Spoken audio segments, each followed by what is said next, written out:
Good evening, everyone. This is Josh with Big Slick Adventures, and tonight we have another episode of Horror Hangouts here in season two.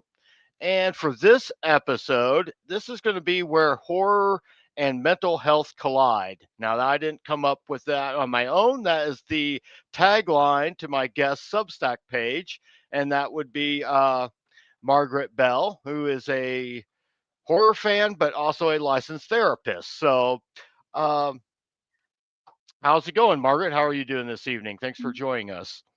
Thank you for having me. I'm well. And how about yourself? How are you this evening? I'm doing well. It was a busy, busy day, but even if it's my day off from work, I seems like I have more stuff to do than I do during the week sometimes. But I'm here, ready to go. Um, I guess one thing I was going to ask, as I mentioned, you're a huge fan of horror and you're also a therapist. I'm going to assume you've been a horror fan longer than you have been as a therapist. Would that be Yes, correct? that is correct. Yes. And I always ask this whenever I have a new guest on. So, when did your love of horror start, and what drew you to horror to this genre in the first place?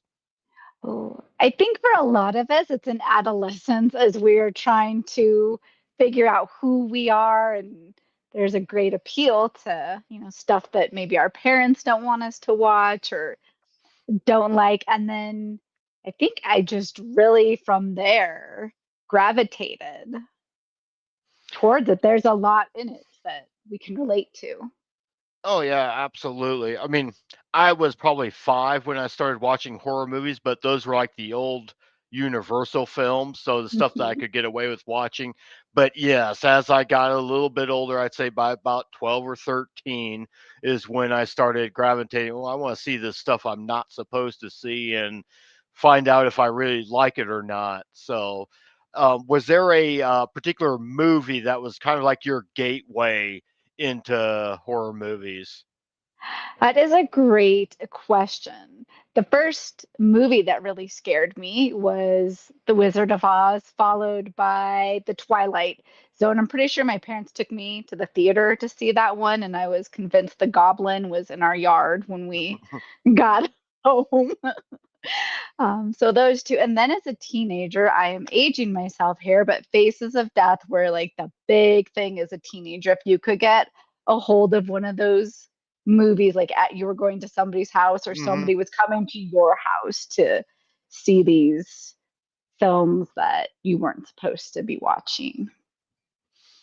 Right, and I never got into those. And no, you're not aging yourself. I think we're probably within a couple of years of each other. But let's put it this way: I was 4 years old when Halloween came out, so that kind of Uh, gives you a general yes. idea. Because even though that wasn't the first horror movie I saw, I do vaguely remember there being a buzz about that movie, and I was like 4 years old at the time.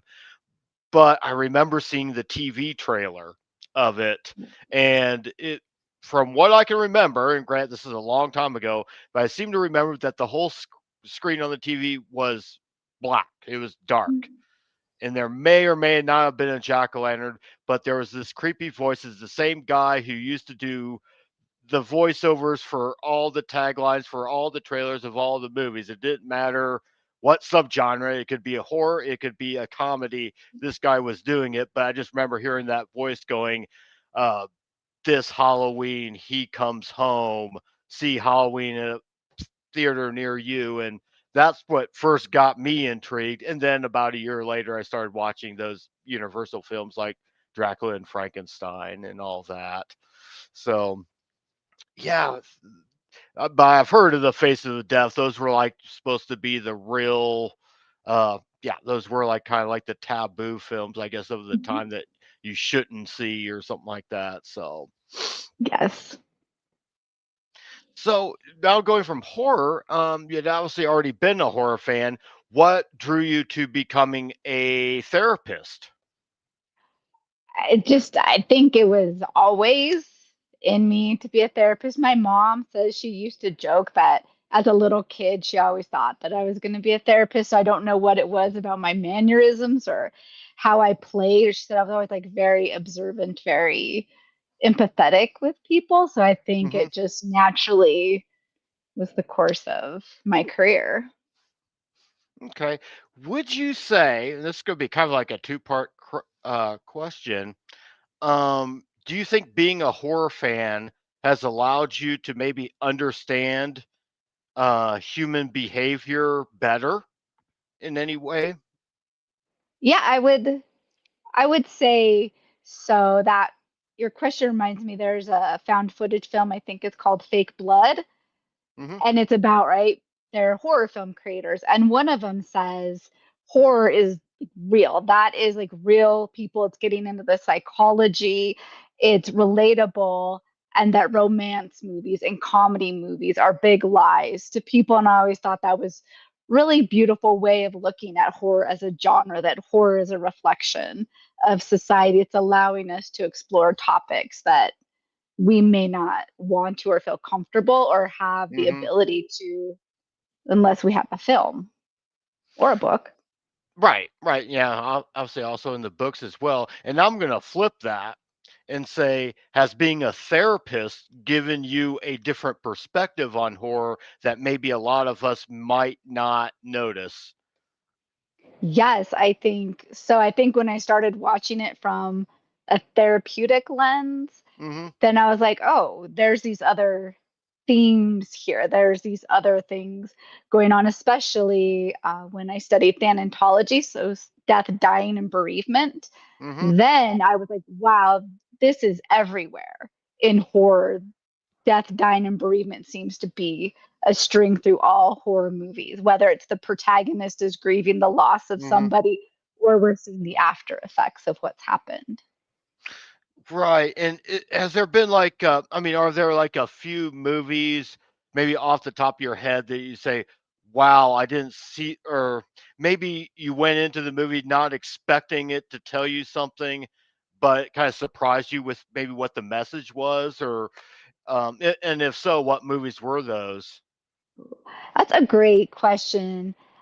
I feel like any Jordan Peele movie, you could go in expecting to be entertained, and he's going to be making a commentary Hmm. about something. Lake Mungo is a great grief film that I wasn't expecting for it to be a grief film.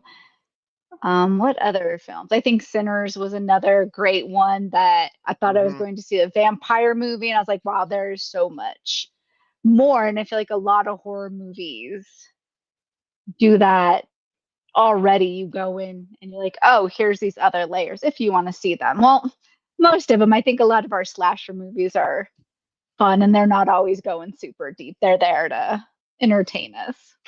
Yeah. I mean, obviously on the surface, I think that's true. I think sometimes slashers, and I think you ladies hit on this earlier, there is oftentimes, particularly if you have a female protagonist, aka the final girl, there is a certain themes of, I guess, a feminist tale in a way that could be, you could look at it from several different angles of what exactly it's trying to say.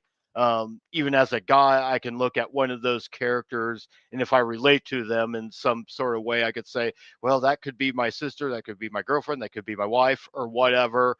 Or you, I mean, I could even see yourself in them and just having similar personality traits. I'm sure on the flip side, there are probably women that will look at a character like, let's say, Chief Brody from Jaws and say, God, that guy reminds me of my dad, or something like that. And that's something I think slasher mills do at least fairly well, even though they get crapped on for having bad characters. Actually, I think the characters, at least in your better ones, are actually quite relatable because these are the people you went to high school with or something along those lines. So, Yes, that's a great point because they do really show our stereotypes in our culture. hmm. And from a therapeutic lens, then we could take that and then look at our shadow aspect, the parts of ourselves we haven't incorporated or like about ourselves when we watch a movie. We're like, I can't wait for that character to get it. I can't wait for the slasher Hmm. to kill them. And there's always those characters. You're going to have about one or two characters each of those movies that are designed just for that, to be the annoying person or to be the real asshole or the real, snooty bitch or whatever you would call them. They're going to get it. But but then again, we had people like that in our circles probably at some Mhm. point growing up. So, and then you have the people that are kind of annoying, but you still kind of like them. And yeah, I mean, I think it's something that horror does really, really well.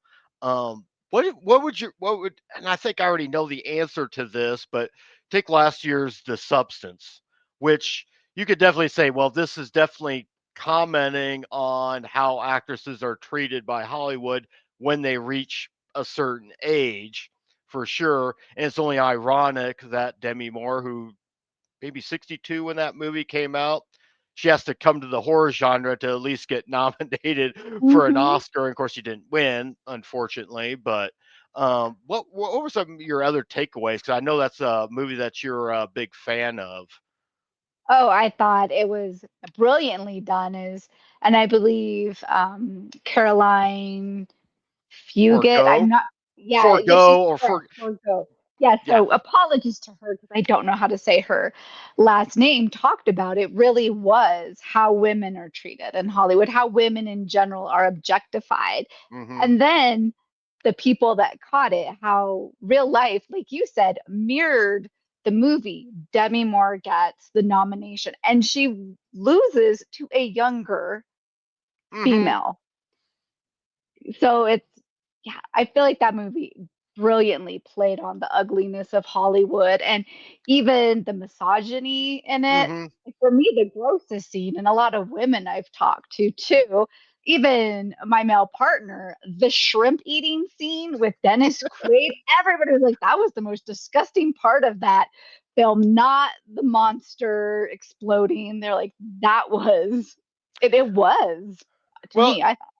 and oftentimes, sometimes in these movies, and in it's oftentimes, sometimes, even if there is a monster in a movie, it's sometimes a human character who is the real monster, and the monster itself is just merely a reflection of, I think you would agree with this, the monsters in movies are basically a reflection of our own, whether it's our own fears, our own anxieties, our own failures in life and so forth.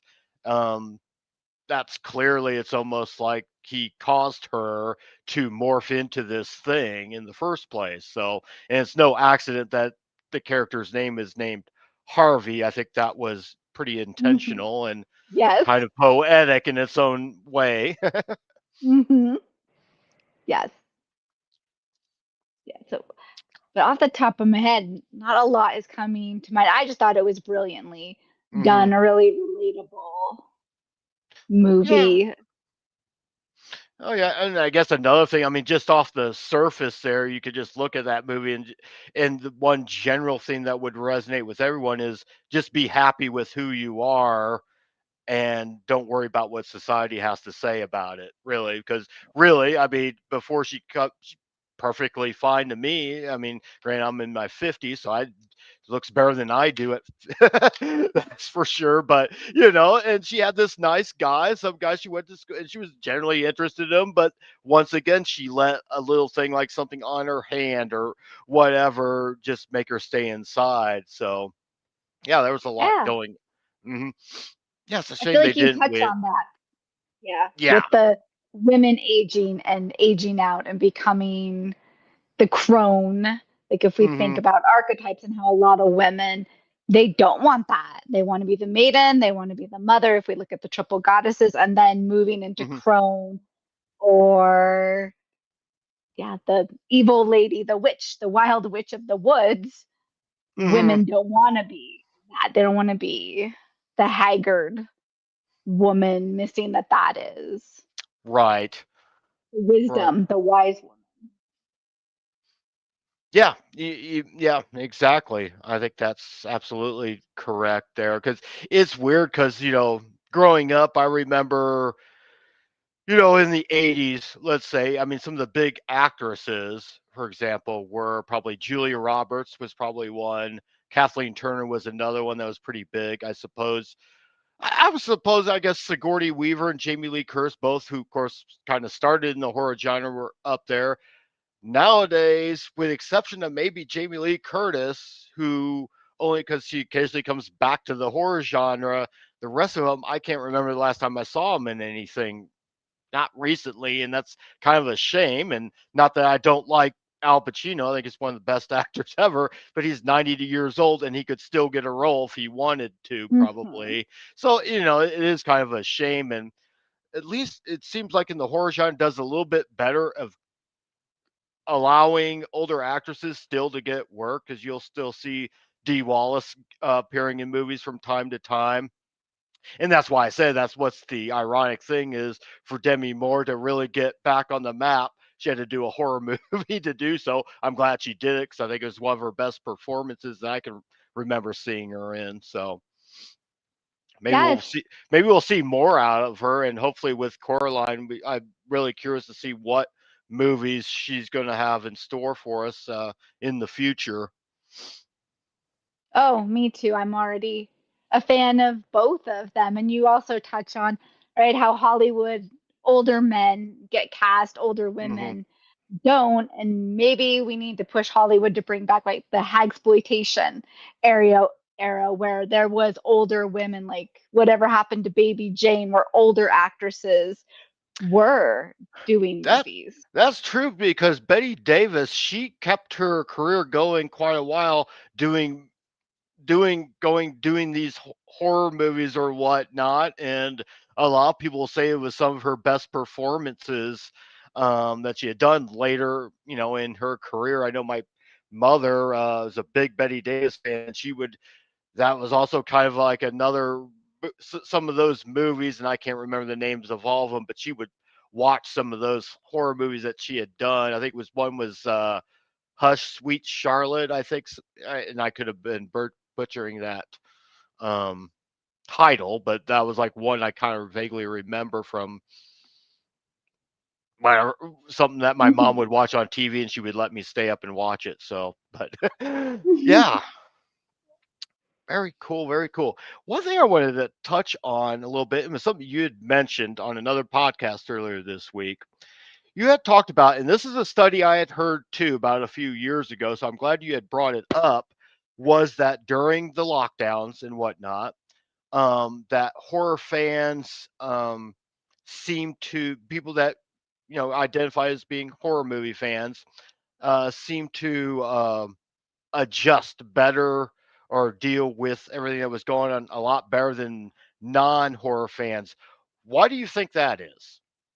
That's a great question. I think Carrie was actually the one who brought up the study. So I think it's because horror allows us, I believe, to process things. We get to watch things, and if we're actively watching, we're processing, oh my gosh, what would I do? Think about the horror trope.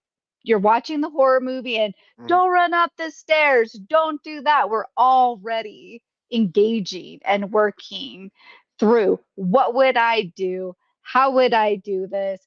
And oftentimes we're watching with somebody, you're like, would you do that? I wouldn't do that.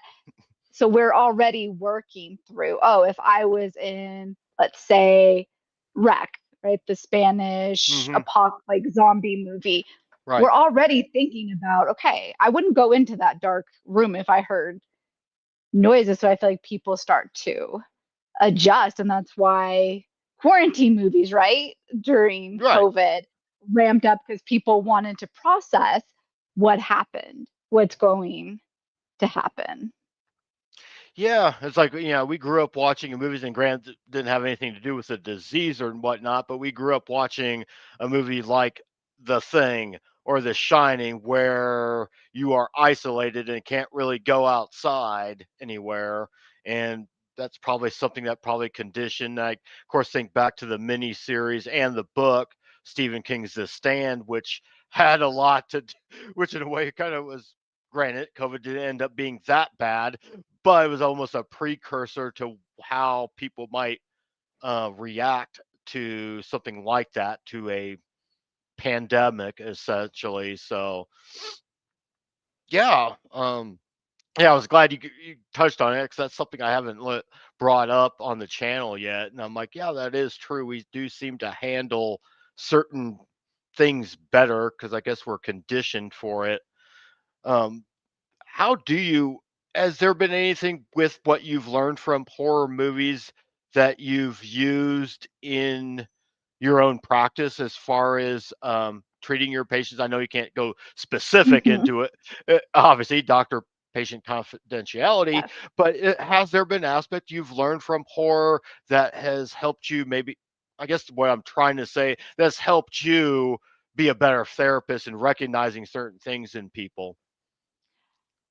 I feel like watching horror, being a horror fan, Mm, and then growing as a therapist and learning about the nervous system and somatic responses was really helpful because I feel like horror gives us the ability to sit in a safer space and process, oh my gosh, I'm scared or I'm nervous or mhm, I'm whatever I am experiencing.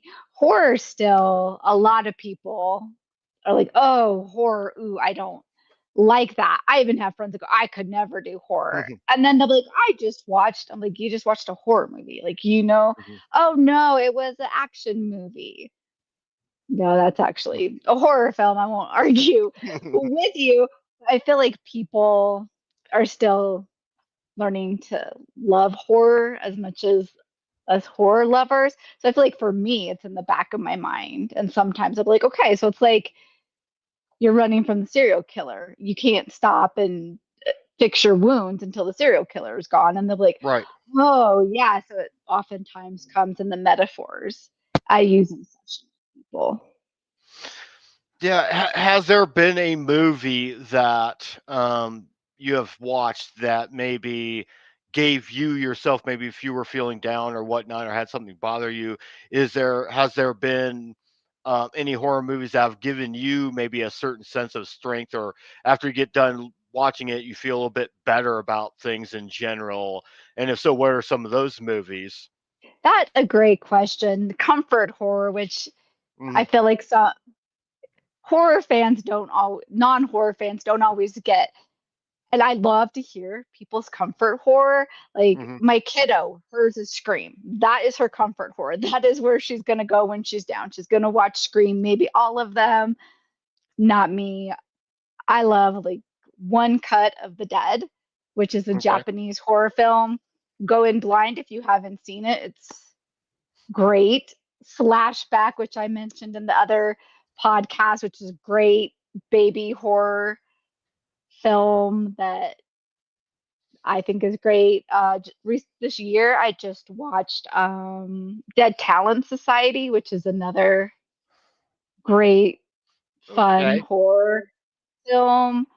But for my comfort, if I'm down, I probably go to Autopsy of Jane Doe or Good one. Candy, or something about Candyman that Oh I wow. think is just a very poetic film when you watch it, how the director, the music, and all of that. And Yeah, that's what I like about some of those movies. You expect you go in expecting one thing.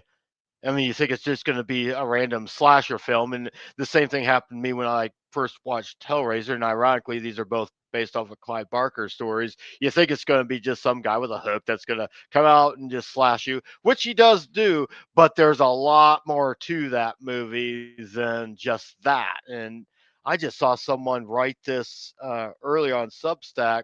Um, there's been like a prompt going on, and for this particular prompt was a villain that you I guess empathize with. And Candyman, aka Daniel Robitaille, was one because he himself was a victim, and yeah, he does some bad things, but given his background, you kind of feel sorry for him a little bit. yes, yeah, I think that's why people also gravitate towards horror is we have these complex villains. They're not one sided, even if we go to the beginning of all of our big three slashers, Mike Myers, Jason Voorhees, and Freddy Krueger. Freddy, a little less sympathetic. No. The other two, though, you're like, oh, wow.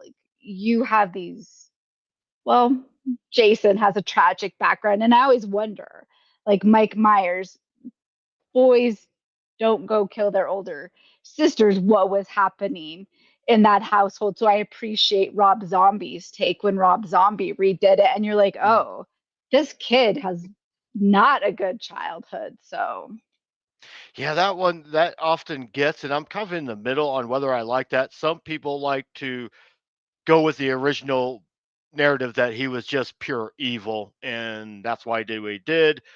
Rob Zombie kind of used like some of the typical things that builds up serial killers that they would go through and incorporated in that. I'm kind of in the middle whether or not I like that or not, but I appreciated that take on that. I'm like, well, you're making a remake. You don't want to make a carbon copy necessarily of the whole movie you're remaking. You want to do a few different things with it, and he did. And I especially liked, not to get off topic, I think part I like on Rob Zombie's Halloween was the scenes when Michael's in the hospital or the sanitarium, and just the back and forth between him and Loomis, because that gave us a little bit more context into that relationship a little bit.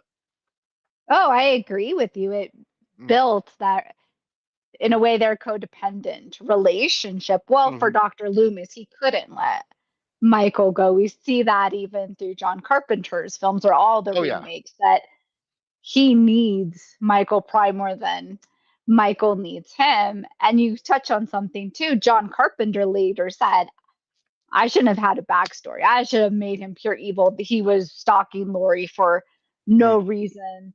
mhm. I think we like those characters though, that we can be like, oh, there's something here with you. Yeah, I was like one that, like when it's revealed, of course, in Halloween 2, that Michael's actually Laurie's brother, and he's killed one sister, he's going out the other. I don't know if that really took away from the mystique of him necessarily, or made him any less evil. The fact you still want to, well, I don't know, we all have our siblings that we might want to kill at times. They drive us up the wall, maybe, especially if you're the oldest and you have to deal with the younger ones like me.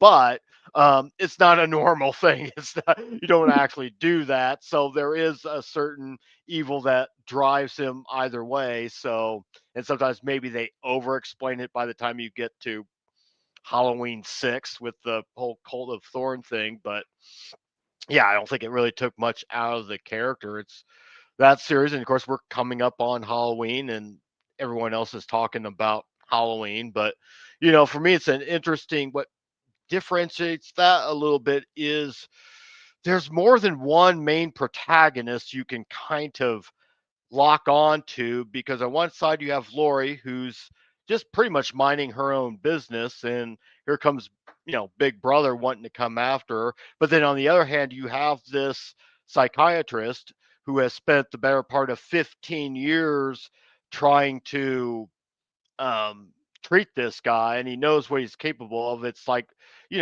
Ahab trying to catch Moby Dick in a way. So you have all these different little scenarios going out. Like, well, I've always looked at Halloween as really being Loomis's story, and Laurie really doesn't come full circle until maybe H2O, or if you prefer the newest timeline where she kind of takes control and it kind of becomes more her story. I don't know if you agree with that or not, but Oh, I completely agree. It is Loomis's story and how he is obsessed, the obsession that we can get over someone or something in Loomis. Like, I think your analogy with Moby Dick is a perfect one because he's not doing that.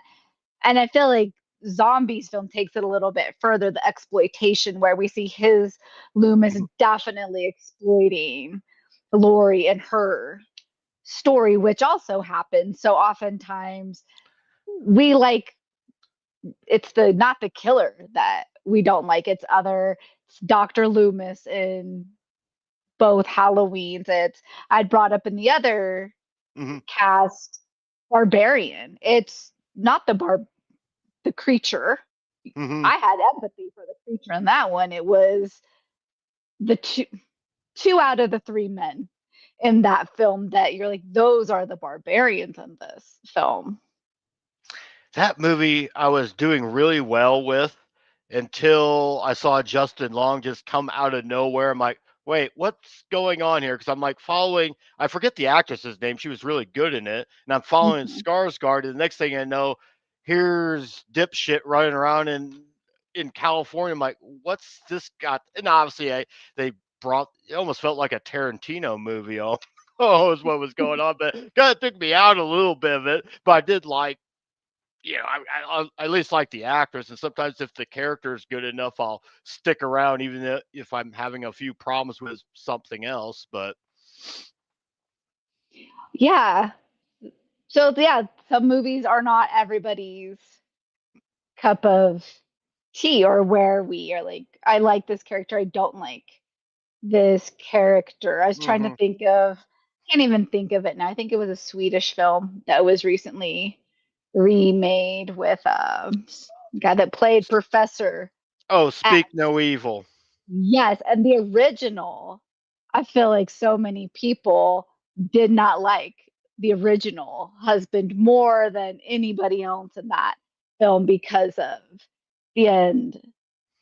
Because, yeah, I don't know if you've seen it or seen the end of the non-American one. Oh yeah, I've seen the. I guess it is a Swedish film or Norwegian. I can't remember Yeah. which. I've seen that. I have not seen the remake, and I really don't want to, just because I I don't know. Maybe I should give it a watch. My thoughts on the original was I I appreciated what they were going for, and I liked the tension. And it's a good movie. Don't get me wrong. It's just I get they're trying to say that there's a danger to being too passive, but I'm sorry. As a parent, if my kid is in harm's way, I'm gonna fight like hell. Uh, I'm not going to just sit there and just have them order me around and say, with no weapons, mind you, yes, get out of the car, go down there, take your clothes off while we pelt you with rocks and not fight back. Yes. I just don't. I don't think it's a realistic. I don't care how if you're a pure 100% pacifist, and by and large, I kind of am. Your parental instinct is going to kick in at some point, and it's going to be fight or flight. So that was my a little bit of my problem, and I'm worrying with the new one. They probably it's not to say that they still had to not die. I just wanted to see him at least fight back, at least give it an effort a little bit. Yes. Put it that way. Yeah, and that's what I thought was the beauty of that film, is that when people watched it, they were like, hmm "What are you doing?" Especially parents, hmm especially I know my partner was like, "What is wrong with him?" He's like, "I'm sorry. I would fight if that was our family. I don't care if I'm gonna die.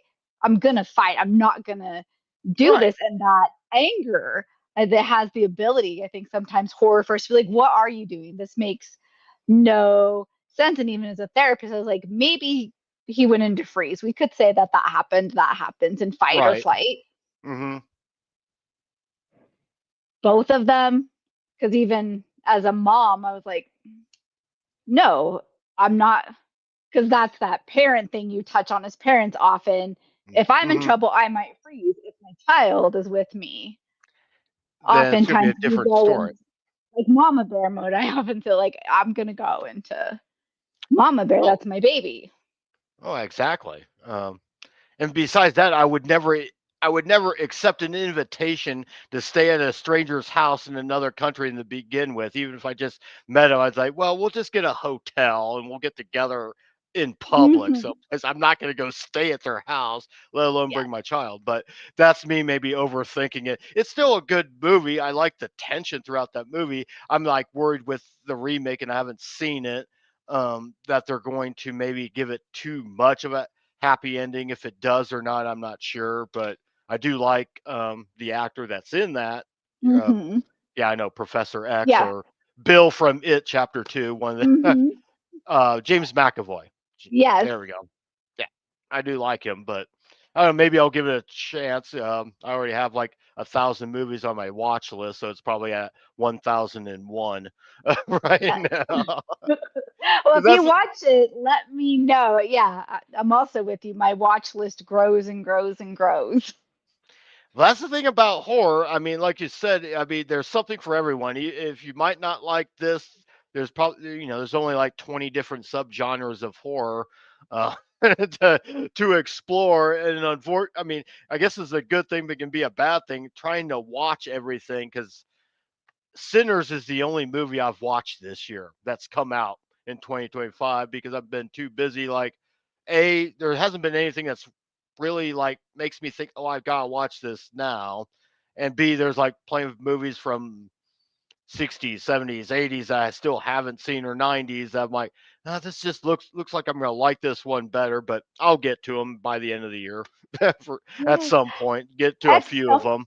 yeah, at some point, and I think you also touch on the beauty of horror that there is something for everyone.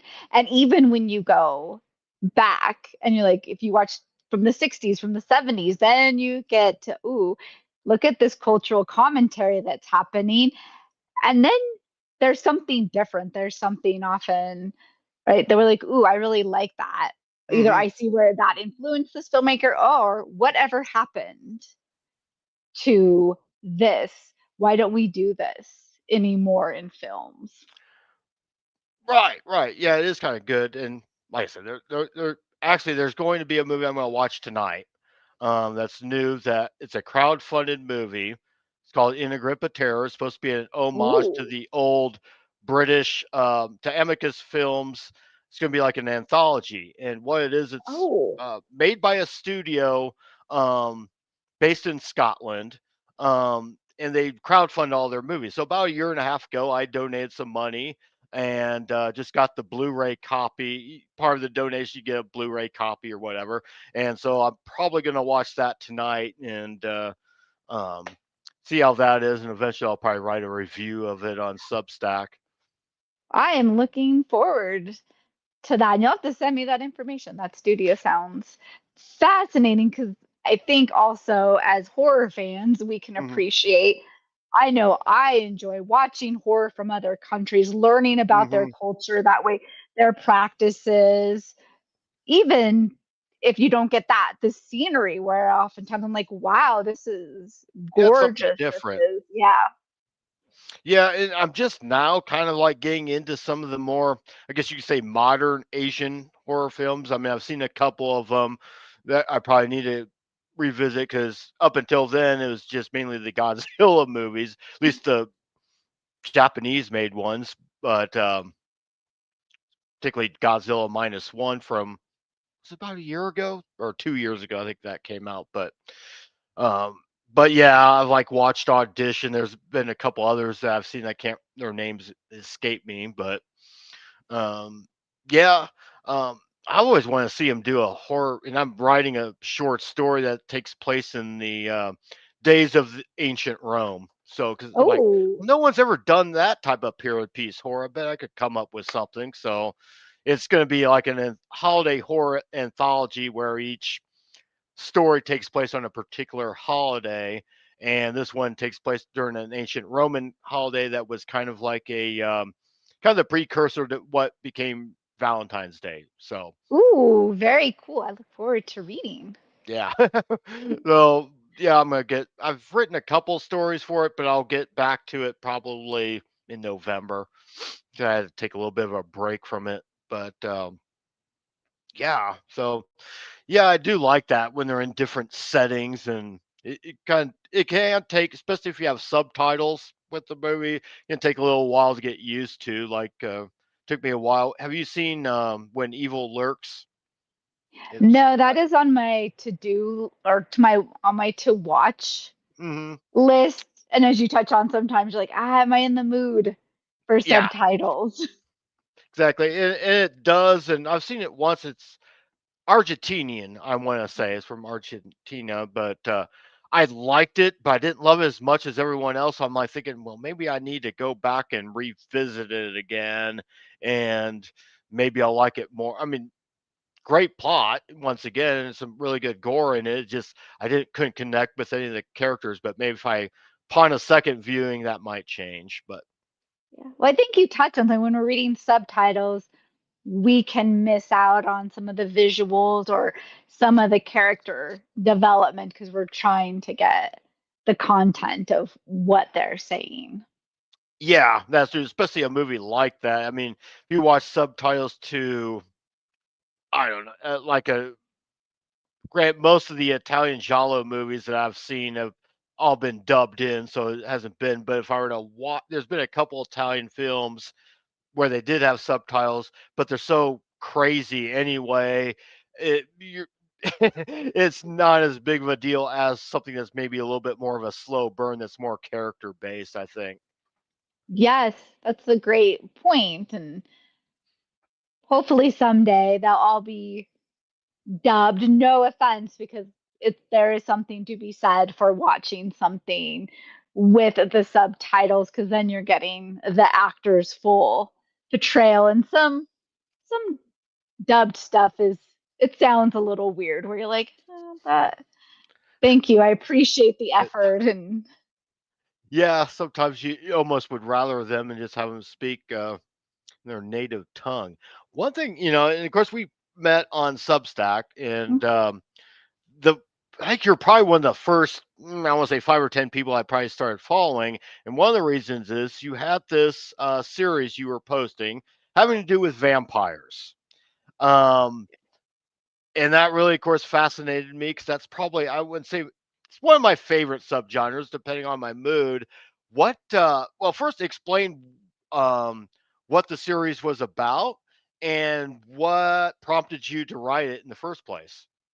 yes, great question. So I wrote a series about how vampires are reflections of us, about our psychology and why we're drawn to them.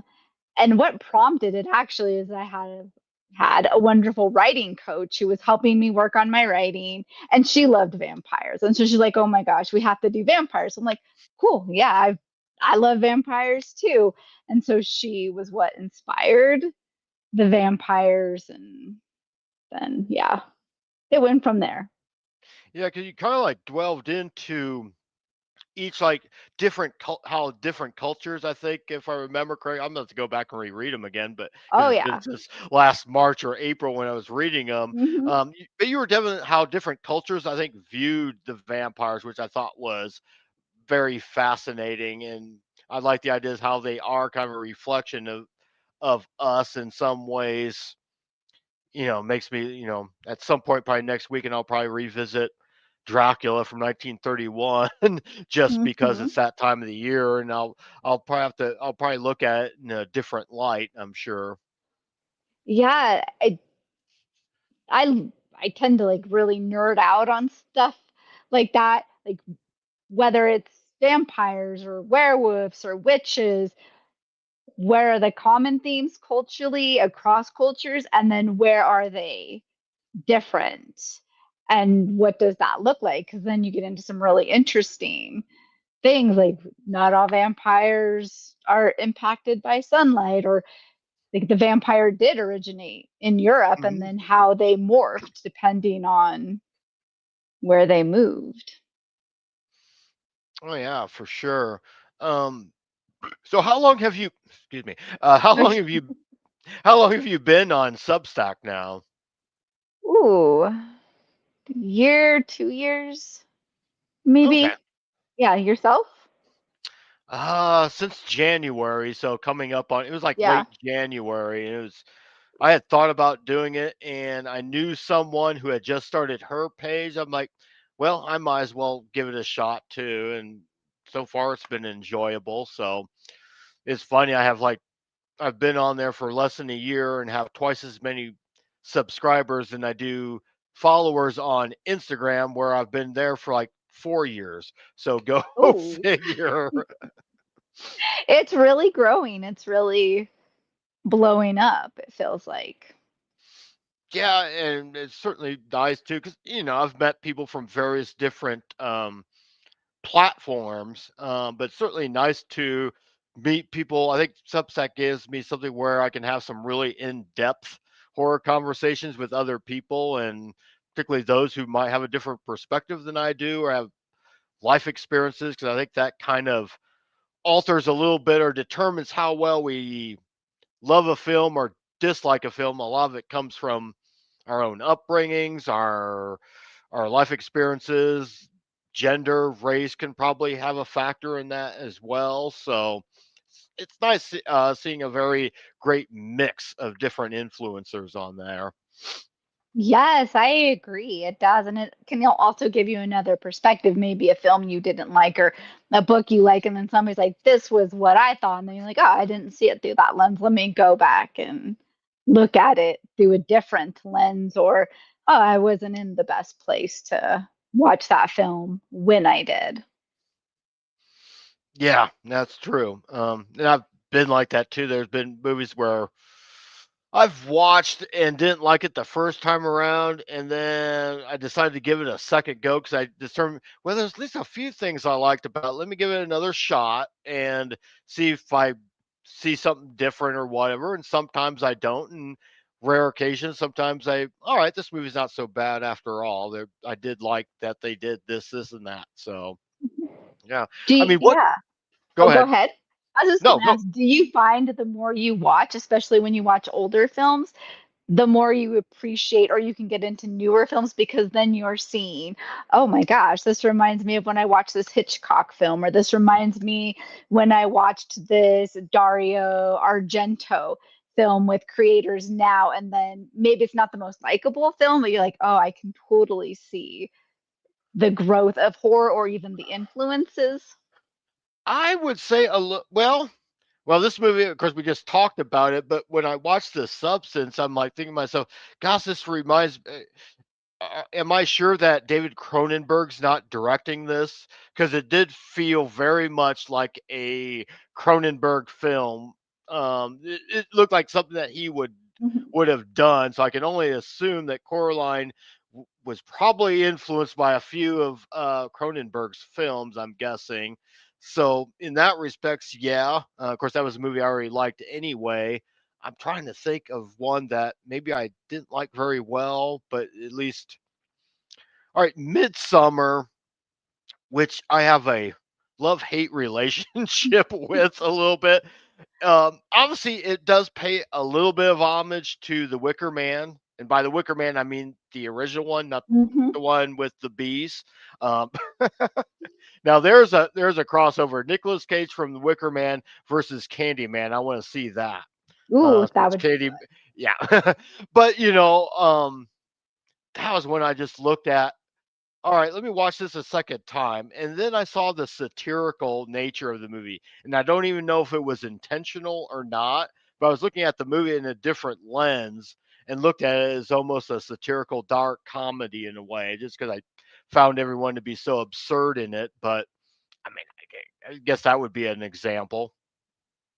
Oh, yeah, and Midsummer, I feel like you touch on it is very divisive. Like you, the first time I watched it, I did not like it. And then it was my podcast co-host who loves it. And she was like, no, Hmm. this is what it's about. And I was like, okay, let me go back and watch that. And then when I watched it as a therapist, I was like, oh my gosh, the grief themes, the trauma themes are so deep in this movie. And then I had a different appreciation for it. And then also learning about Ari Aster and Hmm. that she does want to explore those themes. I think that sometimes helps too when I think it was Oz Perkins who did the Hmm. monkey. I don't know if you've seen it. I love it. I know some people are not I haven't fans seen it of it. yet.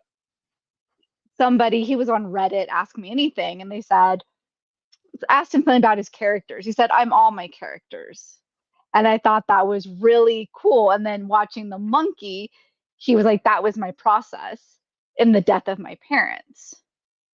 And I was like, that's really cool. Him processing. I believe his mom died Hmm. during 9/11, and we know his Okay. dad was Anthony Perkins, who died of AIDS. And I thought it was really that's I'm a fan of Oz Perkins. He Okay. also, like Ari Aster, can be a bit divisive in the horror world. Yeah, it's like, but I will say this, whereas I will definitely concede that I think Hereditary is a much better film than Midsummer, and it certainly works better for me as a horror movie. I get a little more enjoyment watching Midsummer because, like I said, I look at it as a satire of Mhm. collectivism versus individualism, communism versus capitalism in a way in its most extreme forms is how I look at it, and I just kind of think it's there are some scenes in Midsummer that makes me laugh a lot just because it's so crazy. Like the scene where they bring out the big mallet. Thought I was watching a Bugs Bunny cartoon or something. Or the Well, I guy, think he likes to push boundaries. I feel like if his short film, The Strange Thing About the Johnsons, is that what his short film is called? Have you seen it? It's yeah, something with the Johnsons. That one, I have I want to seen say that. it's probably one of his most disturbing films Hmm. to date. And I'm like, oh my gosh, how disturbing is this? And then I watched it and I was like, oh my, Ari Aster, you are really pushing comfort zones here. You're forcing people to be uncomfortable, which people don't like to do. We don't want to be uncomfortable. And that's where horror can help us. Because if Hmm. I'm more comfortable with something than if somebody comes into a session and they're telling me about this trauma, I have more capacity to sit with it because I've seen something similar in a horror film. So I've been able to work with my own natural responses. So I'm not like, oh my gosh, this is, I'm showing shock and horror on my face. I can have that deeper empathy. Exactly. And even if whether a movie works for me or not, if I can see that the filmmaker is trying to push some boundaries and trying to do something, even if it didn't quite work for me, I'll at least it'll have my respect, I guess you could say. And I haven't seen. I know the short film you're talking about, the Ari Aster, because someone recommended me that I should watch it because it's only like I think like it's only like 30 minutes or something like that. It's not very long, and I haven't seen his other. I never saw the one with Joaquin Phoenix about the guy that gets old. I don't know what it's about, but Oh, yeah, that's on my to watch list. I haven't watched it yet because I think it's like 2.5 hours. So sometimes really long movies, I have to yeah, prepare myself.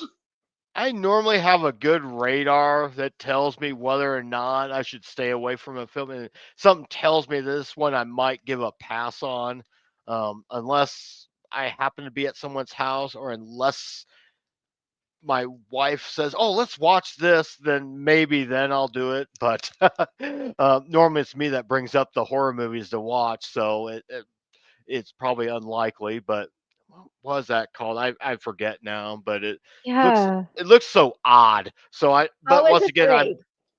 that's right. Well, Bo might have be afraid, but Josh is a little hesitant. So, Yes. uh, good, good. Well, alrighty then.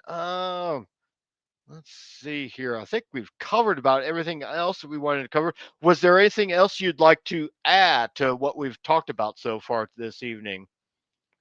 No, this was really enjoyable. Actually, you said you watch films with your wife. I'm curious, do you both like the same genre of horror films, or do you find that you each gravitate maybe to a little bit different? I would say she is more into what I would call mainstream horror. So she likes the big titles, your Halloweens, your Fridays, Nightmares, Screams, which I'm not really a big fan of Scream, but that's okay. And she likes a lot of the Stephen King adaptations. Um, and she's a huge fan. In fact, we went and saw this a couple weekends ago. She had never seen Rocky Horror Picture Show on the big screen, and it was playing at our local theater late at night. So we did go to that, and I'm not a big musical fan at all, but you know what they say, Mm-hmm. happy wife, happy life. So, but anyhow, but that's like certainly like the horror comedies, whereas I'm probably a bit more into I'm more going to be more likely to go into your more indie horror and your stuff that a lot of people don't know about type of stuff. Like I say she probably wouldn't like Bo is afraid I don't know, but Well, it's a different kind of horror, I think, more of a psychological horror that you have to often be in the mood for, and some people don't like oh yeah. psychological, like killing of a sacred deer. I love that film, and you Hmm. have to be in a space for that movie. That film is. not your typical slasher horror. So if you like slasher, Hmm. you Oh yeah. probably would not like that film because it's very different. And again, it's pushing comfort zones. It's forcing people to be uncomfortable. Yeah, that's true. Though I remember she did like Late Night with the Devil, which kind of surprised me, but she did like that one. So, it's kind of like my son's in the background. Yeah, that was good. And I'm like, yeah. Is there like something with your partner? Or do you guys like have the mutual taste, or do you have varied taste when it comes to watching horror movies? I think we're like you and your wife, except he is more like he likes the slasher, he likes the blood. Like we went and Hmm. saw Terrifier, and him and my daughter were like, "Oh, it was awesome, Terrifier 3." And I was like, "Man, like it was." I see why people love it. He can't stand Candyman, so I feel like I'm more of like I want to get into the cerebral. I want to get into the human emotions. I want to get into some stuff. And then we find some common ground where we're Oh like, yeah. oh, that was, did we? Well, it's October, so we've been watching a lot. And so far, I think we've been like, oh, that was good. But now I can't remember what we just watched because often we're finding one and we're sending the trailer. And then one's like, yeah, I'll watch that with you. Or, no, go ahead. You watch it without me. Yeah, yeah. Sometimes it's kind of like that. So, but yeah, I'm probably more broader in my tastes than my wife might be. Uh, my son's kind of like gravitating to some of these movies. You probably still want to see Black Phone too, don't you? Maybe next weekend. So Yeah. that Well, that's probably like his generation. My daughter does too. She loved, right. and I'll say the first Black Phone was Yeah. really good. So I'm really curious what she likes to. She's really into the adaptation. So going back and reading the book. So we did the Ring books Hmm. and then watched those and then compared the books to the American and the Japanese versions of Oh, the okay. film. Yeah, that was really fun. I was going to write about that whole process because that was, yeah, really interesting. Excellent. Well, good, good, good. Well, good. I think we covered quite a bit there. Yeah. Um, want to thank everyone. I know we had a couple people pop in there watching on the live stream. They're probably too shy to comment, but that's okay. Oh, they Thanks could have for asked anything. um, thanks for joining us Yeah. anyway. And for those who watch later, make sure to like, share, and subscribe. Yes. Also, in the comment section, I do have Margaret's Substack. Um, Page listed there. So if you are on Substack or if you're not, go ahead and join Substack and you can follow her page as well as mine. Oh, the big meanie just commented. Thanks, guys. You're welcome. Thanks for joining us. One of my loyal listeners. Aw. So awesome. What do you have? Do you have like any plans with Substack? You guys new ideas of something you plan on writing? Yeah, so I know I put it on pause for a little while. I feel had some work changes, and then I started to get back to what really excited me. And I don't know if you remember, it was the thing I put out about recreational horror after listening to Mathis Clausen, has the Recreational Fear Lab in Mm-hmm. Europe, presented. And I'm really fascinated about those. So, recreational horror is the use of horror to help for some people with mental health. So, the people that have mental health issues, problems, struggles, how horror actually, for some people, is an outlet and then helps their mental health improve. Okay, that sounds really good. And so on that note, I think it's great that what you're doing. I think oftentimes the stereotypes all of us horror fans are all like whatever devil worshippers or what we're a bunch of psychopaths. I've even seen something. Well, studies show that if you like to watch true crime shows and you're not disturbed, you must be a psychopath. I've seen that stuff, but it's good to have someone say, "No, you're perfectly healthy. It's a perfectly normal thing to be a horror fan and whatnot." So thanks for coming on this Yeah. evening. Thank Margaret. you for And having me. excellent. And you have a great month, great Halloween coming up. And everyone else, I'll be back next Saturday to do another Hellraiser episode. I'll be talking about the fan fiction book that I wrote a few years ago. So be kind of discussing that next week. So until then, good night, everyone. Thank you.